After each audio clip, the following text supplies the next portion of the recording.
catastrophe naturelle, ce sont les inondations qui causent le plus grand nombre de morts.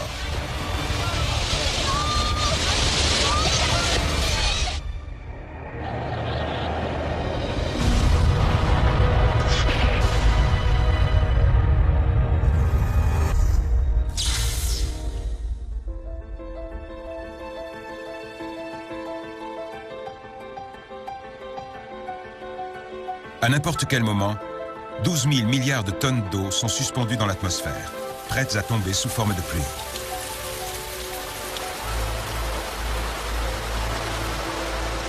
En dessous, plus de 37 millions de milliards de mètres cubes d'eau parcourent le globe en s'écoulant implacablement vers le bas.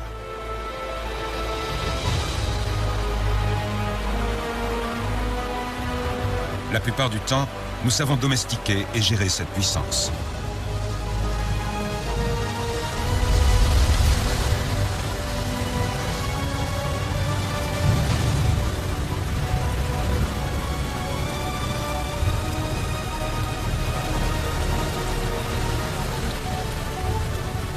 Mais lorsque le contrôle sur les eaux du monde nous échappe, on a affaire à une inondation.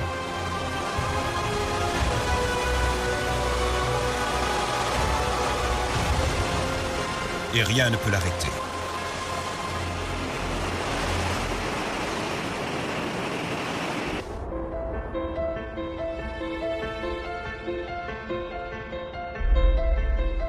Les inondations les plus dangereuses sont les crues éclairs inopinées. Elles ont souvent lieu dans les endroits du monde les plus secs. Quand des orages frappent les déserts du sud-ouest des États-Unis, les pluies torrentielles qu'ils provoquent peuvent tuer sans crier gare.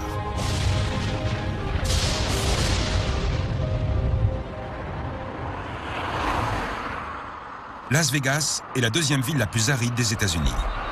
Elle est entourée par le désert. Sherry Swensk y est météorologue depuis 15 ans. Notre climat a la réputation d'être chaud, sec et impitoyable. L'idée qu'il y ait des inondations, ça n'a pas de sens.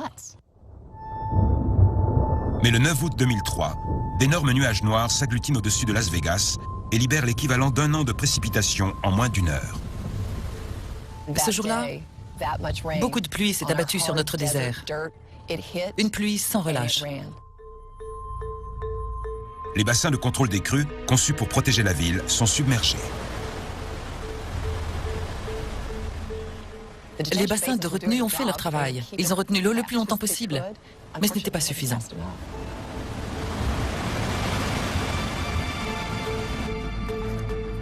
Ce jour-là, Angela Stitcher part chercher ses deux jeunes enfants à l'école maternelle. Alors qu'elle passe sous un pont d'autoroute, elle n'a pas conscience que l'inondation se dirige droit vers elle. Quand je suis arrivée là, il n'y avait pas d'eau, rien d'inquiétant. Mais l'eau est arrivée de nulle part, c'était comme un raz-de-marée. J'étais coincée, je ne pouvais aller nulle part. L'eau atteint 1 mètre de hauteur et se déplace à 40 km/h. L'eau était au niveau de ma vitre. Il y avait un homme perché sur le toit d'un camion qui me hurlait de sortir de ma voiture. Madame, sortez tout de suite de votre voiture! Sa voiture commence à bouger par la seule force de l'eau.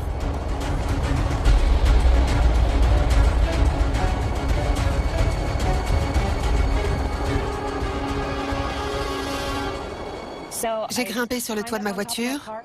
À ce moment-là, j'ai commencé à avoir vraiment peur. Et là, je me suis dit, ça y est, mon heure est venue.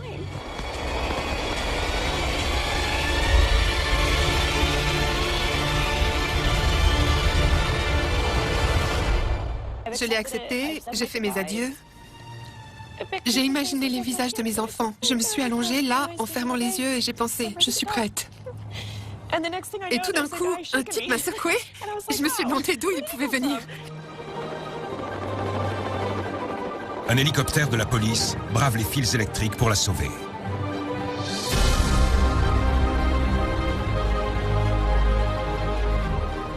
Je leur ai dit, je suis bien contente que vous soyez là.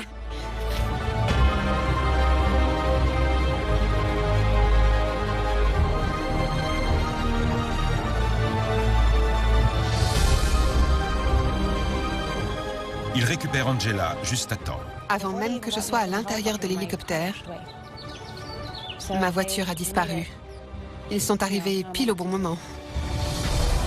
L'homme perché sur le camion n'a pas d'autre option que de sauter. Heureusement, il n'a pas été blessé. Il a lui aussi survécu à cette inondation. Ce jour-là, plus de 60 personnes ont dû être sauvées des eaux. Même des pompiers ont dû être héliportés en lieu sûr.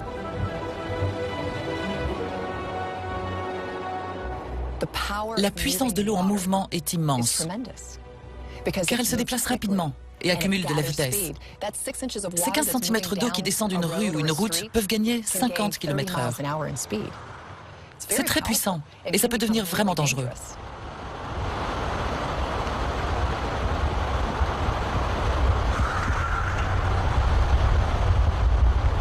« 15 cm d'eau sont suffisants pour déséquilibrer une personne. Cette hauteur d'eau peut exercer plus de 300 kg de pression. C'est assez pour déplacer une voiture.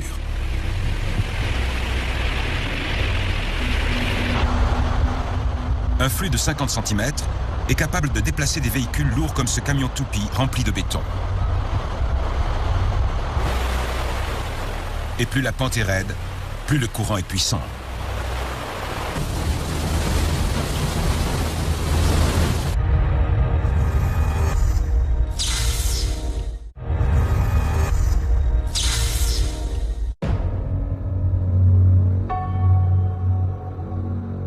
La Californie du Nord a l'un des plus forts taux de précipitation des États-Unis.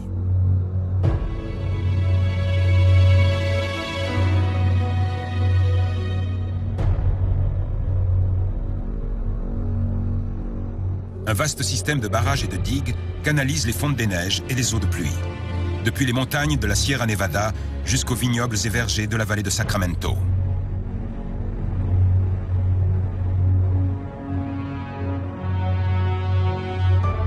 Ces digues géantes ont été construites au début du XXe siècle pour protéger ces terres précieuses et les gens qui y vivaient.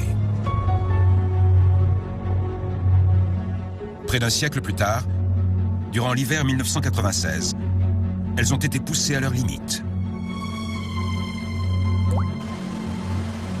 Un temps anormalement chaud fait fondre la neige des montagnes.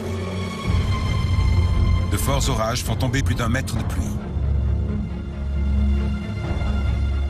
Alors que les réservoirs arrivent au bout de leur capacité, le spécialiste en gestion de l'eau, Stephen Kuhn, commence à s'inquiéter. À partir du 30 décembre, la plupart des réservoirs de Californie du Nord étaient pleins et on a commencé à lâcher de l'eau, car l'afflux était trop important par rapport à nos capacités de stockage.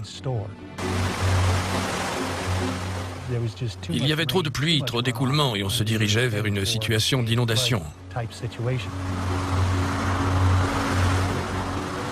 Alors que la pression augmente derrière les barrages, les ingénieurs hydrologues commencent à lâcher de plus en plus d'eau.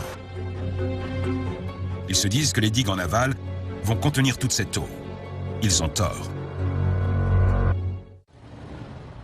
C'est la veille du jour de l'an à Marysville, en Californie.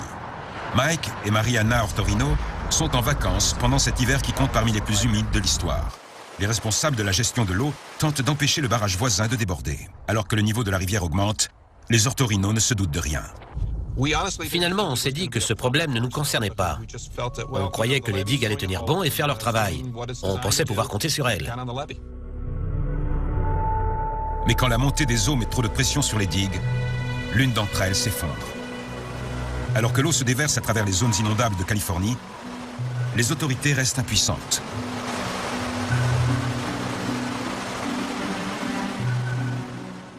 L'eau se répand très rapidement. Si elle croise votre chemin, vous êtes mal.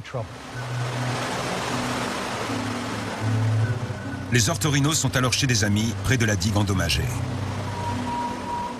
La police les avertit qu'ils ont 15 minutes pour évacuer.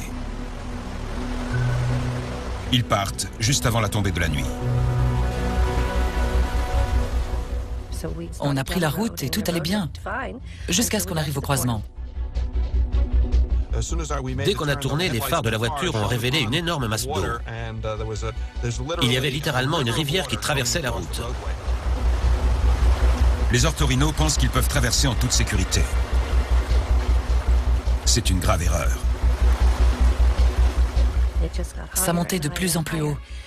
À ce moment-là, la voiture a calé. Tandis que l'eau continue à monter, on a compris que c'était grave, qu'il y avait un problème. On est sorti de la voiture et on est monté sur le toit. Sur le toit, l'eau a commencé à nous toucher les pieds. Tout ça est arrivé en 20 minutes. Ça a été très rapide.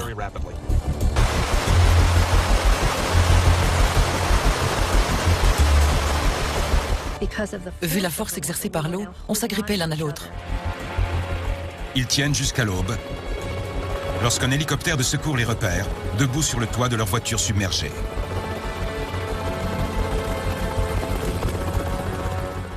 Après avoir passé 13 heures dans l'eau, quand on a vu cet hélicoptère voler au-dessus de nous, vous ne pouvez pas imaginer ce qu'on a pu ressentir. Le courant d'air provoqué par l'hélice de l'hélicoptère les fait tomber dans l'eau. J'ai commencé à couler. Et soudain, j'ai senti quelqu'un m'attraper par le bras et me retourner. J'ai vu qu'il y avait une corde autour de moi.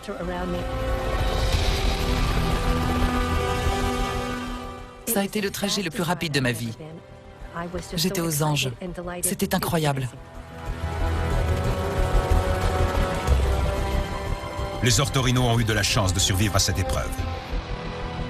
Aux États-Unis, 60% des victimes d'inondations meurent dans leur voiture. Le climat, les orages et l'eau sont des éléments qui ont un impact sur les gens et qui peuvent tout emporter en quelques secondes. Plus l'eau s'écoule rapidement, plus elle devient dangereuse. Même la moindre augmentation de vitesse peut transformer un ruisseau en piège mortel.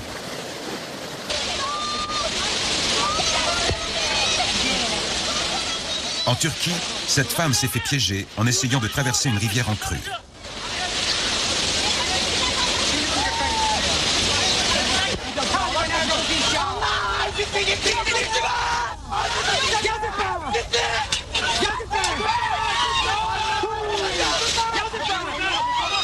Miraculeusement, cette conductrice a eu la vie sauve.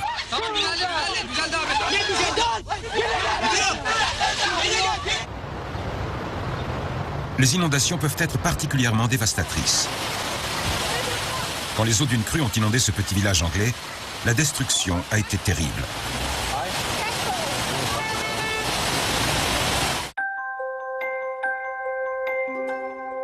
La côte des Cornouailles fait partie des plus belles du monde. Des falaises abruptes fendent les eaux de l'Atlantique et offrent à des villages vieux de plusieurs siècles un abri contre les tempêtes venues de l'océan. Il y a par exemple le village de Boscastle, peuplé de 800 habitants. Chaque été, des vacanciers sont attirés par le port médiéval de Boscastle, qui se trouve à la base d'un énorme entonnoir naturel.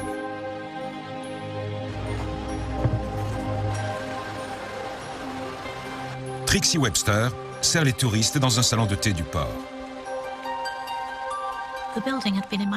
Ce bâtiment du XIVe siècle appartient à ma famille depuis 50 ans. C'est l'un des édifices les plus photographiés de toutes les Cornouailles. Graham King est conservateur du musée de la sorcellerie de Boscastle. C'est magique. Il y a la violence de la mer, mais cette vallée très escarpée. Cette combinaison crée une certaine harmonie. Une partie du charme pittoresque de Boscastle vient de ces rivières tortueuses. Mais ça signifie également que les pluies qui tombent ici sont canalisées directement à travers le village.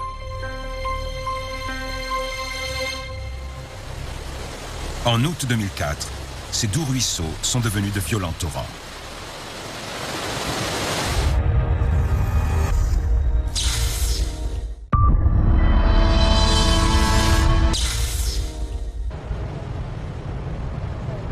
Août 2004, au plus fort de la saison touristique à Boscastle, en Angleterre. Le salon de thé de Trixie Webster est comble. C'est à midi que ce gros nuage noir est arrivé.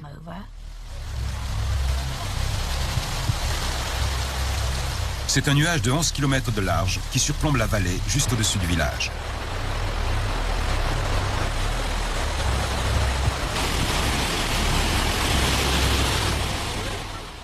La rivière a commencé à monter à une vitesse effroyable. L'eau a atteint les berges, ce qui est très inhabituel.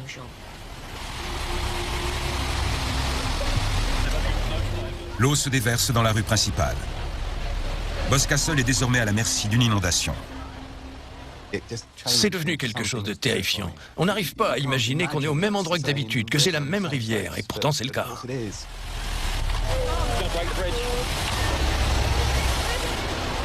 Les gens luttent pour se sortir de l'eau, même s'il n'y a que quelques centimètres de profondeur.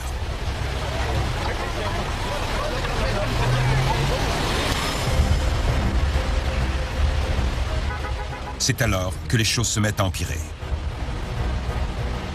Dans un parking situé au sommet du village, les voitures sont emportées par le courant.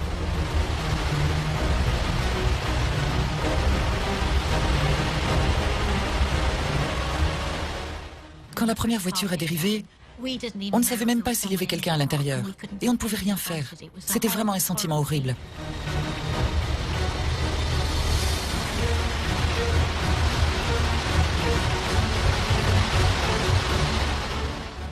Si quelqu'un était tombé à l'eau à ce moment-là, il n'aurait pas pu s'en sortir.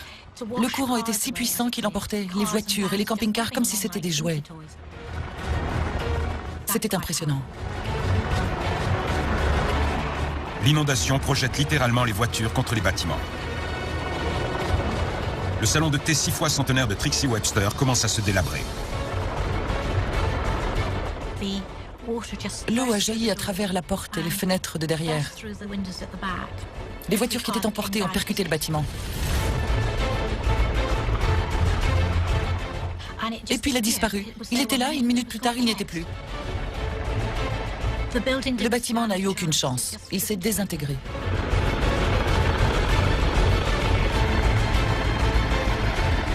Ce jour-là, plus d'1,5 milliard de litres d'eau de pluie s'écoulent à travers Boscastle. Avec presque 1000 vies en péril, les sauveteurs lancent le plus grand secours aérien depuis la Seconde Guerre mondiale.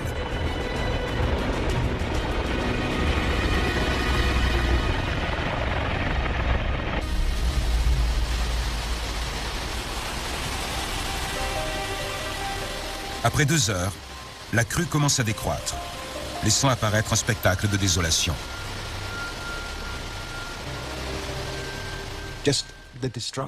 Toute cette destruction, c'est vraiment incroyable. C'est effarant de voir à quel point la rivière a modifié le paysage. C'est comme si une bombe avait explosé. C'était terrible. Les voitures étaient empilées les unes sur les autres. Le bâtiment en face du mien avait des arbres encastrés dans chaque fenêtre. Ça a été très difficile de s'en remettre. Avec 84 épaves de voitures amassées à l'entrée du port, la recherche des victimes commence.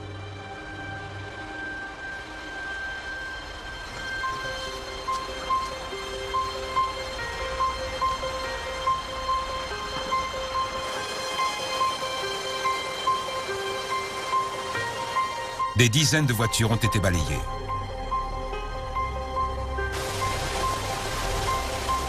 Les eaux torrentielles peuvent parfois même être assez puissantes pour déplacer des rochers de 10 tonnes. Mais étonnamment, la crue n'a pris aucune vie.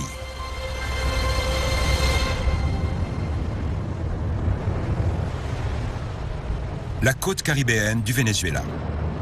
Quand les conquistadors espagnols sont arrivés à la fin du XVe siècle, ils ont osé construire des villes là où les Indiens s'étaient abstenus de le faire. Ils se sont entassés dans une zone inondable entre des montagnes abruptes et la mer.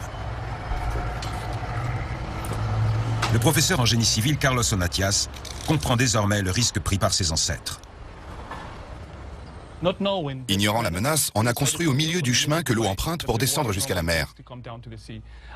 Régulièrement, l'eau vient et provoque de nombreuses catastrophes. Quand des pluies torrentielles sont tombées en 1999, 30 000 personnes l'ont payé de leur vie.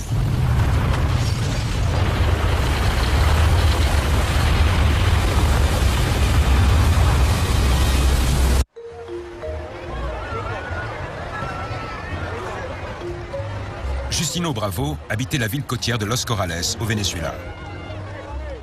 Los Corrales est un endroit sympa, très sûr. Un endroit très agréable pour passer du temps en famille et pour s'y installer. En décembre 1999, une tempête plus violente que d'habitude frappe la côte. Alors qu'elle approche la ville, Justino commence à filmer.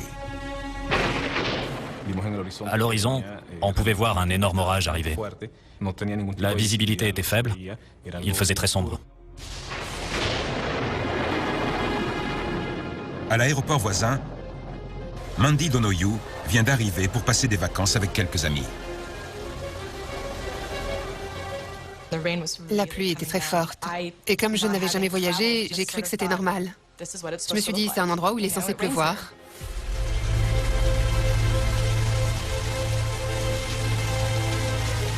Mais c'est tout sauf normal. Pendant les 2 jours qui suivent, il pleut l'équivalent de 2 années de précipitation. Le rythme incessant de la pluie produisait un bourdonnement constant. On finissait même par ne plus l'entendre.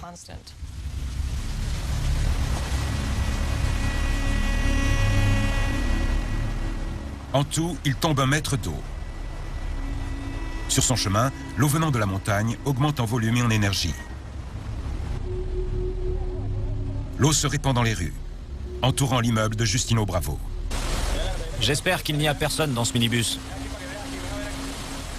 Je n'avais pas conscience de la gravité de la chose au début. Je m'en suis rendu compte en atteignant le 5e ou 6e étage de l'immeuble. À ce moment-là, j'ai eu très peur. J'ai vu l'ampleur du phénomène. C'est là que j'ai commencé à m'inquiéter. L'eau détruit tout sur son passage jusqu'à la mer. Mais l'eau n'est pas l'unique problème. Sur les pentes au-dessus de Los Corrales, l'eau de pluie déplace la roche et le sol. Désormais, les flots ininterrompus se déversent à près de 100 km/h, charriant des arbres déracinés, d'énormes débris et des rochers de la taille d'un bus. Ces éléments s'écrasent contre les immeubles.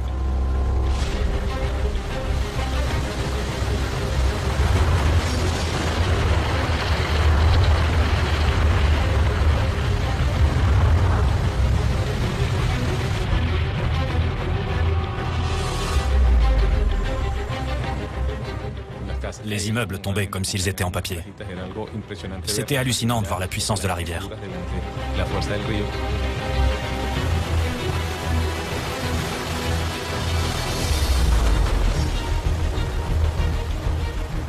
L'appartement de Justino Bravo se trouve également dans la ligne de mire. Tout ce qu'on pouvait faire, c'était attendre. Il n'y avait rien d'autre à faire. On ne pouvait aller nulle part. On ne pouvait pas fuir. Impuissante, Mandy Donoyu voit l'eau atteindre son hôtel. L'hôtel était sur la plage. Et tout ce qui se trouvait dans la ville s'écoulait vers nous. L'eau commence à avoir un effet catastrophique sur les bidonvilles construits à flanc de montagne.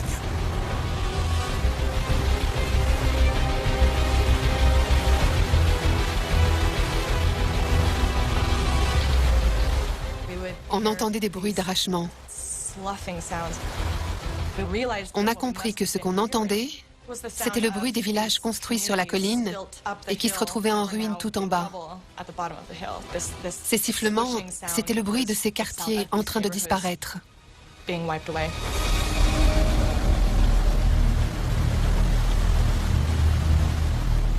Quand la crue se calme enfin, Los Corrales est enterré sous des tonnes de rochers gigantesques.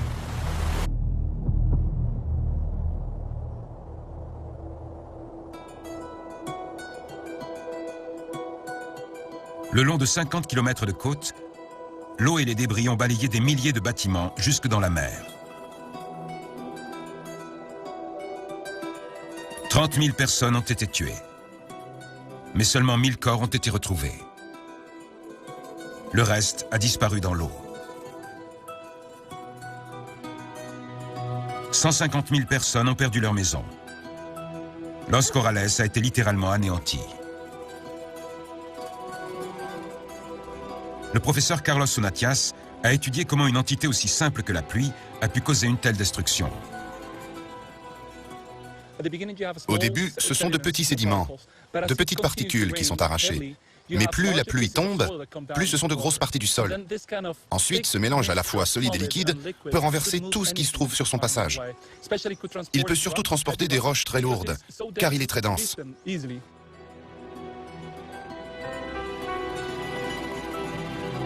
La géographie de la côte nord du Venezuela a changé en une nuit. Là où le sol a été emporté, les collines sont défigurées. 1 400 000 mètres cubes de débris ont été charriés en bas des pentes, atteignant par endroits 10 mètres de haut.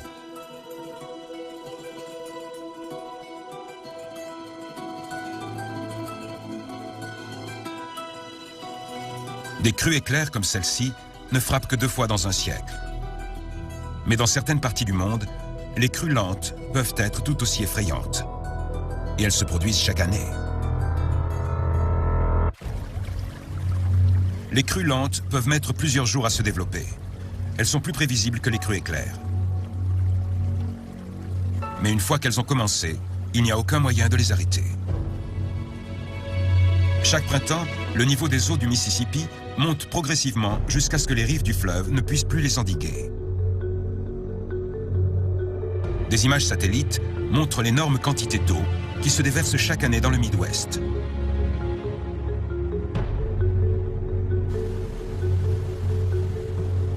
En 2008, les fortes pluies de printemps ont fait monter le niveau de l'eau à 4 mètres au-dessus de la normale.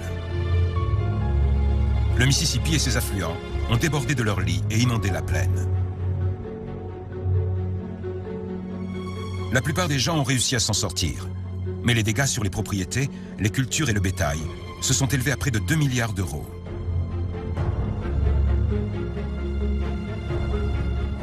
Alors que l'eau se déployait à travers l'est de l'Iowa, son débit aurait pu remplir une piscine olympique et demie toutes les secondes.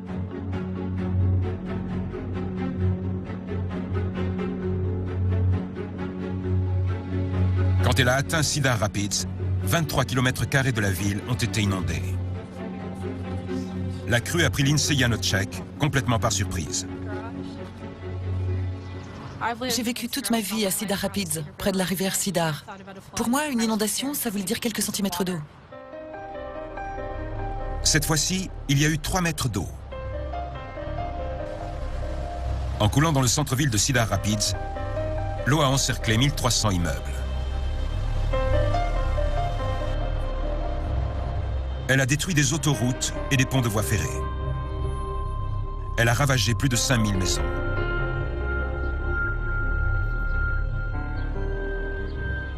La maison de Lindsay en faisait partie. C'est pas vrai. Je savais que c'était grave, mais en rentrant, je ne m'attendais pas à ça. Regarde, c'est plein d'eau et de chaussures qui flottent.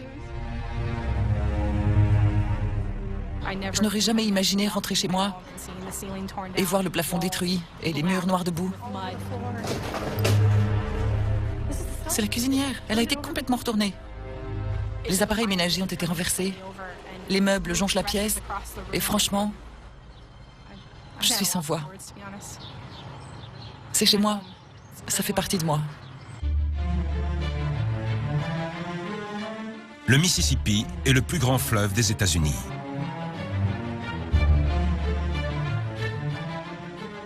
Au bout de ces 3700 km, le Mississippi se termine en delta. Et juste au milieu se trouve la ville de la Nouvelle-Orléans.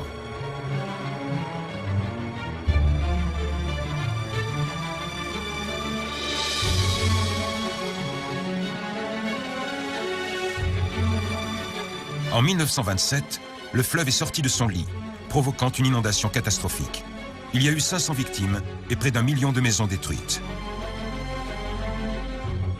La plupart étaient dans le quartier le plus pauvre du 9e district, là où les autorités ont dynamité les anciennes digues pour empêcher que l'inondation atteigne d'autres quartiers de la ville.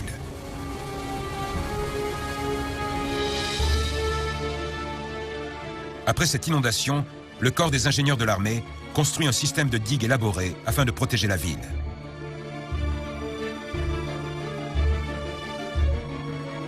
Mais il n'y a pas que les eaux du fleuve qui menacent la Nouvelle-Orléans.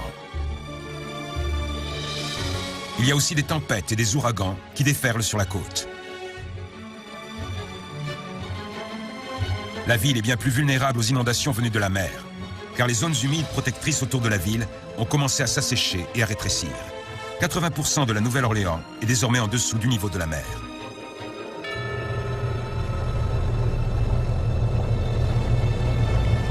Le 9e district se situe à l'est de la Nouvelle-Orléans. Ici, la seule chose qui sépare les habitants de l'eau située à 5 mètres au-dessus d'eux, c'est ce mur.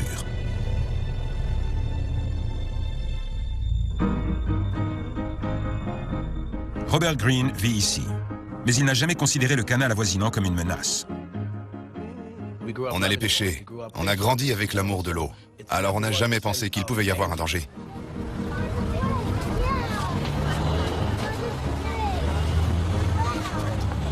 Il a toujours vécu sur Tennessee Street, au cœur du quartier.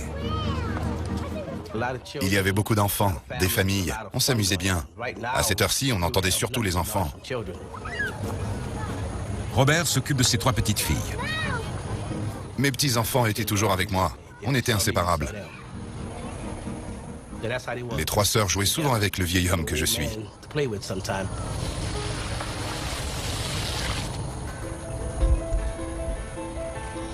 Tennessee Street n'est qu'à 2 rues de la digue. En août 2005, l'ouragan Katrina survole le golfe du Mexique en direction de la Louisiane. Il produit une onde de tempête de 3,50 m de hauteur qui remonte le delta du Mississippi, mettant à l'épreuve les digues et les canaux censés protéger la ville. L'un de ces canaux canalise l'eau directement vers le 9e district.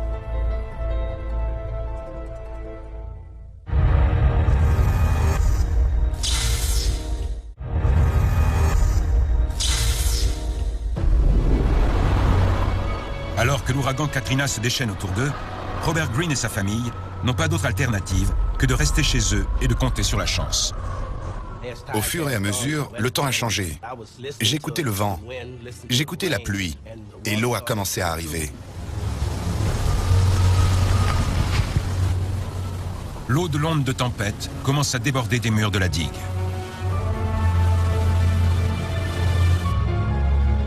Ernest Edwards, un autre habitant du 9e district, sait que c'est de mauvais augure. On voyait l'eau monter. Elle est arrivée en haut du mur, et j'ai dit à mon fils qu'il était temps de partir vers le pont. Il fallait courir, le temps pressait. Alors qu'il se rend vers le pont, l'eau déborde de la digue en érodant ses fondations. Le 9e district commence à se remplir d'eau. Vers 4 heures du matin, mon frère m'a dit « Robert, il y a de l'eau dans la maison. Il faut monter sur le toit. » Alors qu'ils viennent d'atteindre le toit, l'onde de tempête est à son apogée et détruit la digue. L'eau s'engouffre et se dirige vers Tennessee Street. La maison de Robert Greene est sectionnée au niveau de ses fondations. Notre maison a commencé à flotter au milieu de la rue. Elle s'est mise à descendre Tennessee Street et elle a heurté un arbre. J'ai cru que c'était la fin. Le choc projette du toit sa petite fille de 3 ans. Elle se perd dans le tumulte et l'obscurité. J'aurais rien pu faire pour sauver ma petite fille. Ça aurait été insensé de tenter quelque chose. Elle avait disparu. Elle n'était plus là. Tout était contre nous. Le trou dans la digue était si important que l'eau emportait tout sur son passage.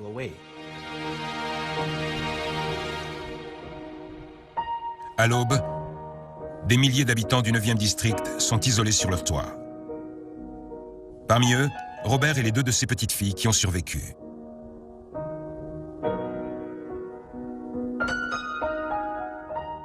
Le soleil est apparu, les nuages étaient partis, tout comme le vent et la pluie. Et au loin, on a entendu un bateau. C'est Ernest Edwards. Il retrouve Tennessee Street immergé sous 5,5 mètres d'eau. Tous les arbres le long de la rue étaient remplis de gens. J'ai commencé à charger les personnes sur mon bateau pour les emmener. J'ai fait ça jusqu'à 7 heures du soir. Ernest Edwards nous a donc sauvé la vie, ainsi qu'à au moins 200 autres personnes. Mais beaucoup d'habitants du 9e district n'ont pas survécu. Ça a été un jour sombre. Beaucoup de gens sont morts. Une vraie tragédie.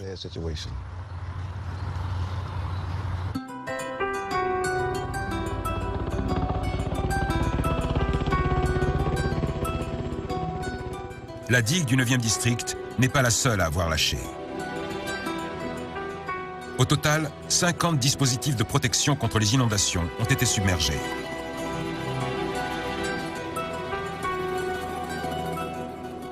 Plus de 700 personnes sont mortes et 370 000 se sont retrouvées sans abri.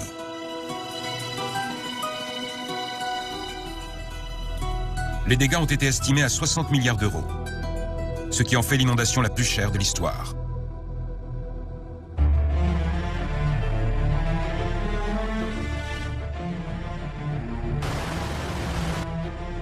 La puissance des inondations est imprévisible et mortelle. Quelle que soit leur origine ou leur cause, il est presque impossible de les maîtriser. La prochaine fois qu'il pleut, observez bien le ciel. La plus fatale des catastrophes naturelles sera peut-être à votre porte.